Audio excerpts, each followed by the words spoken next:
Bueno, vamos a comenzar con el estudio del aparato genital femenino. El aparato genital de las aves está constituido por una porción glandular conformada por el ovario izquierdo, ya que el derecho involuciona, y por una porción tubular que es el oviducto izquierdo. Ese oviducto va a estar integrado por distintas porciones que son similares algunas a las que ya hemos visto cuando estudiamos el aparato genital de los mamíferos, pero va a finalizar en la cloaca, que va a ser un órgano común al aparato digestivo y al aparato urogenital. ¿Cómo está conformado? Dijimos que presenta el ovario izquierdo. El ovario izquierdo se va a encontrar ubicado en la región dorsal media del celoma, en contacto con la división craneal del riñón izquierdo y solapando también a la división craneal del derecho. Se va a relacionar cranealmente con el extremo caudal del pulmón izquierdo. Ventralmente va a estar cubierto por el saco aéreo abdominal izquierdo y dorsalmente en contacto con la arteria aorta y la vena cava caudal. Ustedes observan, tenemos dos imágenes de ovario. Esta es la imagen de un ovario inmaduro que presenta una forma triangular o elongada con el vértice dirigido caudalmente. El color es un color rosáceo, pálido, algo amarillento, y la superficie es una superficie que tiene un aspecto granular. Mide aproximadamente 1,5 centímetros de largo por 1 de ancho, y en este estadio todos los folículos son microscópicos. El ovario, cuando se encuentra activo, va a presentar el aspecto de un racimo de uvas debido a la presencia de folículos en distinto estadio de desarrollo, es decir, de distinto tamaño, que se van a proyectar desde la superficie ventral del ovario. Cada uno de ellos va a estar sostenido por un pedículo o pedúnculo folicular. ¿Cómo está formado ese pedúnculo folicular? Está constituido por tejido conectivo y tiene un paquete vasculonervioso que es muy importante.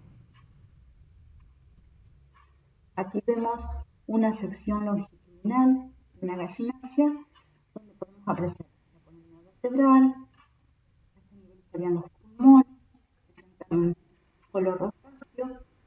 Relacionado con la parte caudal de los pulmones tenemos el ovario izquierdo, que en este caso presenta un aspecto de racimo, de uva, bien desarrollado. En la imagen de la izquierda podemos ver un ovario inmaduro con esa forma triangular y el vértice dirigido caudalmente en relación con lo que serían las divisiones craneales de los riñones, que son los riñones de las aves, y con ese color amarillento rosáceo y el aspecto de su superficie que es granular. En este ovario podemos observar en los folículos la presencia del estigma, que es una banda meridional que es más clara, mide alrededor de unos 2 milímetros de ancho y se forma en la superficie de los folículos a medida que maduran. Es donde se va a producir la dehiscencia folicular. El oviducto, que es la porción tubular, es un órgano flexuoso de paredes gruesas que va a ocupar el cuadrante dorsal izquierdo del celoma y parte también del ventral. En estado de reposo tiene una longitud de unos 15 a 20 centímetros, pero en época de postura esto se incrementa alrededor de unas 4 veces, llegando a medir alrededor de 50 a 80 centímetros. Está suspendido del techo del celoma por una doble capa de peritoneo que forma un ligamento dorsal y también presenta un ligamento ventral en forma de abanico que forma un cordón muscular sólido. Tanto el ligamento dorsal como el ventral tienen abundante musculatura. A ese oviducto lo podemos dividir anatómicamente en 5 regiones. El infundíbulo, que es esta porción en forma de embudo, luego una porción muy extensa que se denomina magnum. Ese magnum se estrecha para constituir el istmo. Entre el magnum y el istmo vamos a notar una zona que se llama zona translúcida, como una banda más transparente que establece el límite entre ambas regiones. Luego tenemos el útero y finalmente la vagina, que es la que va a desembocar en la cloaca. El infundíbulo está formado por 2 porciones, una porción que es en forma bien de embudo, que es bastante transparente, delgada, presenta fimbrias en sus bordes, de color rosáceo, es la parte encargada de captar los folículos y luego tiene una pequeña porción que es más tubular. A continuación del infundíbulo tenemos el magnum o ampolla, que es una porción muy extensa, que se caracteriza por ser flexuosa. Es el componente más largo del oviducto, llega a medir unos 40 centímetros.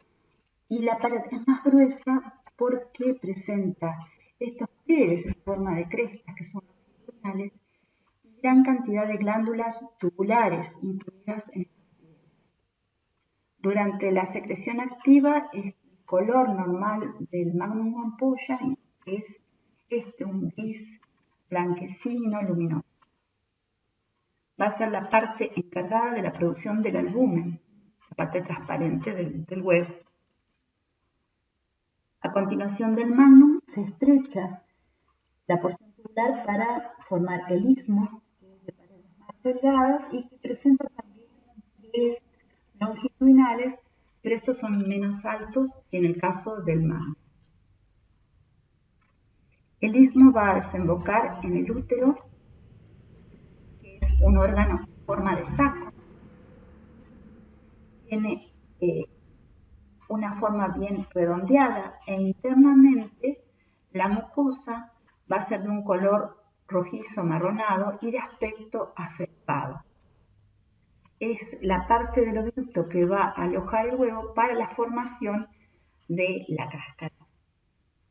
A continuación del útero tenemos una corta vagina, que es la que conduce el huevo hacia la cloaca, se vierte para evitar el contacto del huevo con las paredes de la cloaca y presenta una mucosa blanquecina y también un esfínter. A su vez, en ese esfínter hay glándulas vaginales donde se van a almacenar los espermatozoides.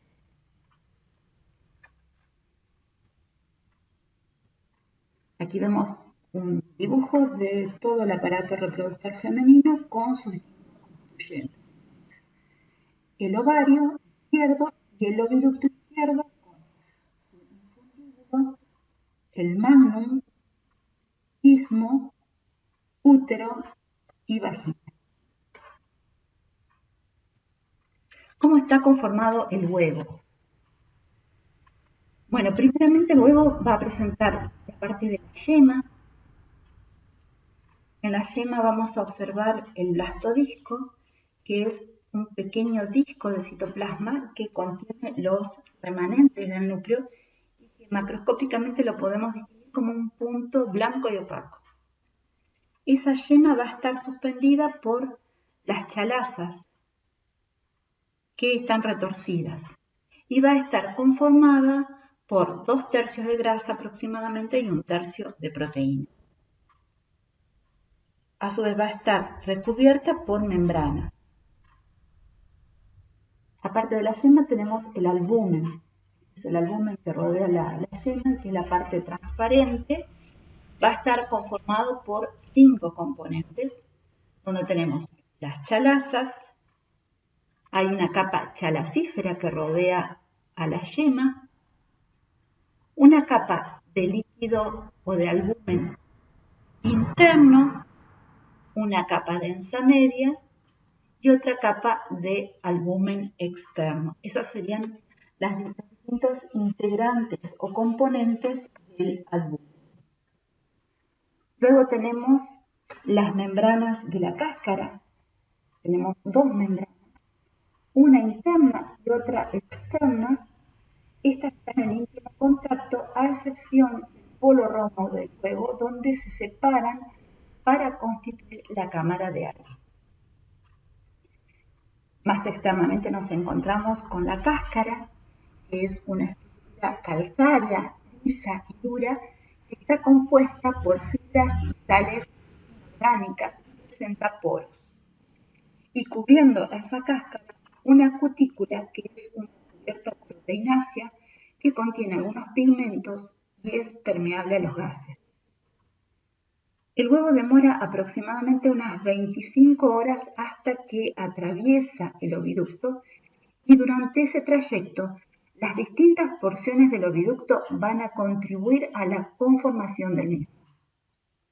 En el infundíbulo, donde permanece alrededor de 15 minutos, se van a agregar las chalazas. En el magnum, donde queda alrededor de 3 horas, se agrega gran parte del albumen. En el istmo, donde permanece 1 hora y cuarto aproximadamente, se van a formar las membranas cascarógenas. En el útero, donde más tiempo permanece, alrededor de 20 a 21 horas, es donde se va a formar la cáscara. Y también se produce un proceso denominado de relleno, que consiste en el influjo de soluciones acuosas en el huevo que hace que se duplique la cantidad de albumen. Finalmente, la vagina contribuye a la formación de la cutícula de la cáscara del huevo. En esta imagen podemos ver también el tiempo de permanencia y ver la mucosa de las distintas regiones del oviducto. Vamos a pasar ahora al aparato genital masculino, que en el caso del macho está constituido por la parte glandular, representada por los testículos, el epidídimo, y la parte tubular, formada por el epidídimo y los conductos deferentes, y finalmente un órgano copulador muy rudimentario. Los testículos van a estar simétricamente dispuestos a ambos lados de la línea media del techo del celoma. Están relacionados con la división craneal del riñón. Tienen forma de habichuela y su forma y tamaño va a variar de acuerdo a la etapa reproductiva. Acá tienen dos imágenes de testículos. Este es de un macho inmaduro, que son pequeños, de color blanquecino, y no llegan a medir 1 centímetro, y en el caso del macho adulto miden de 4 a 5 centímetros y su coloración es más amarillenta. Están suspendidos del techo celómico por un corto meso. Ese meso se une a la superficie medio ventral del testículo y oculta al epidídimo en esa región. Están cubiertos por una túnica albugínea y presentan internamente los túbulos seminíferos. Entonces tenemos el epidídimo, que es muy pequeño, que se ubicaría en esta región, y a continuación del epidídimo se continúan los conductos deferentes. Acá se pueden observar sobre la superficie ventral de los riñones. Estos conductos deferentes discurren en zigzag y su longitud plegados es de unos 10 centímetros. Su diámetro va a aumentar progresivamente para ensancharse antes del ingreso de la cloaca. Entonces discurren en zigzag, fíjense que discurren paralelos también a los uréteres. Antes de llegar a la cloaca tienen una pequeña porción en la que se denomina pars recta, donde desaparece ese plegamiento. Luego se ensanchan formando un receptáculo y finalmente desembocan en la cloaca en forma de una papila. Es decir, que la desembocadura es en forma de papila en la región denominada urodeo. Los conductos deferentes son el sitio donde se acumulan, donde se constituyen un reservorio de los espermatozoides.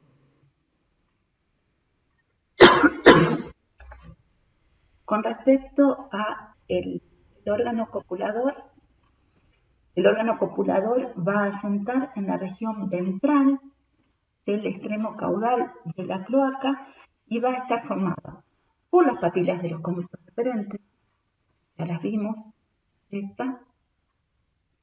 por cuerpos vasculares, que son cuerpos aplanados que asientan en la pared del urodeum, y por el falo, que se encuentra en la línea media y que consta de un cuerpo fálico medio y dos cuerpos fálicos laterales. Acá lo podemos observar, un cuerpo fálico medio y dos cuerpos fálicos laterales.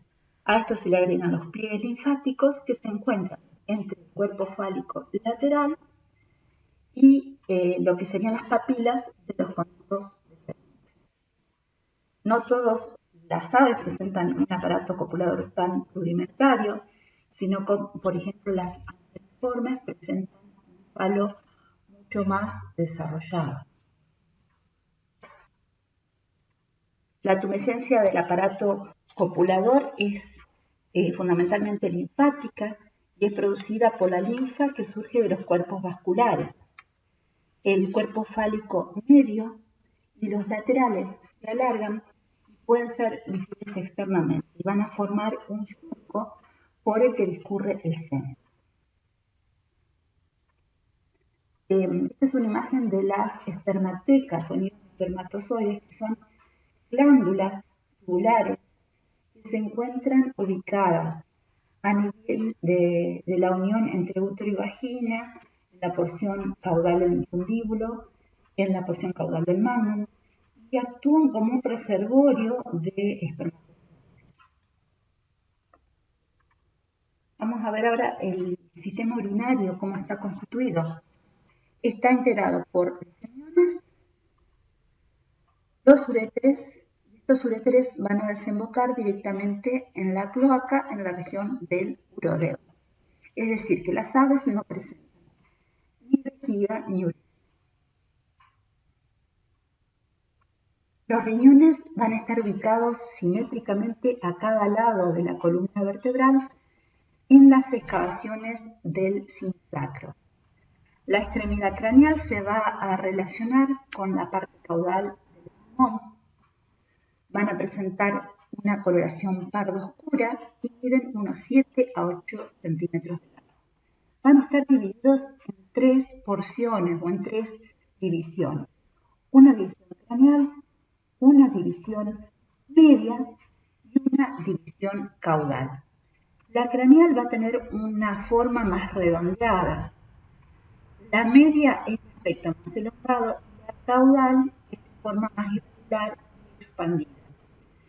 Los límites entre estas divisiones van a estar marcados por surcos en la superficie ventral que forman las arterias.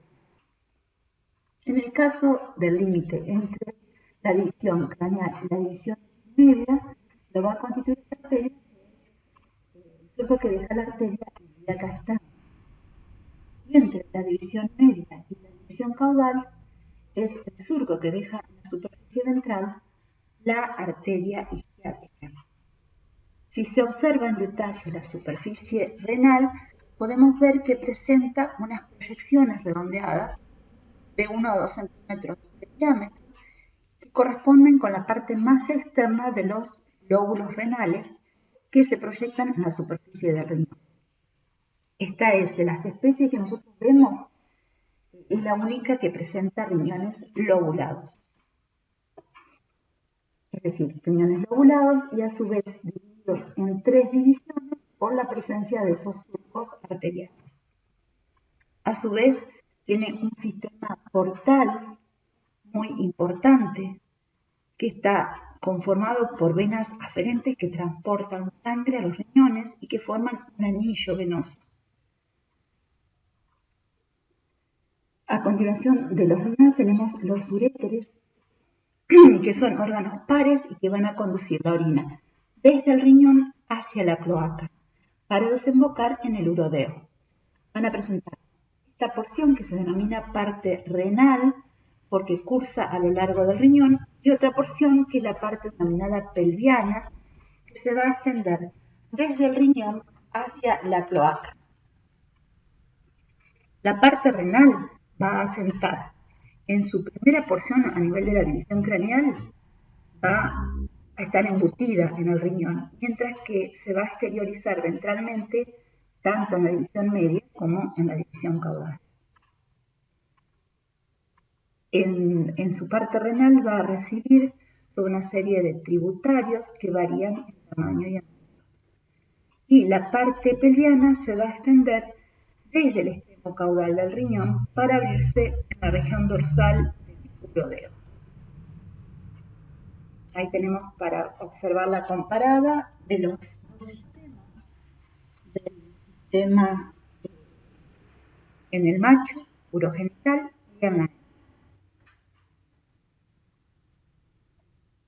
Se lo denomina sistema urogenital porque tanto embriológica como anatómicamente los dos aparatos están unidos porque desarrollan a partir de la cresta mesodérmica y sus conductos excretores finalizan en la cloaca.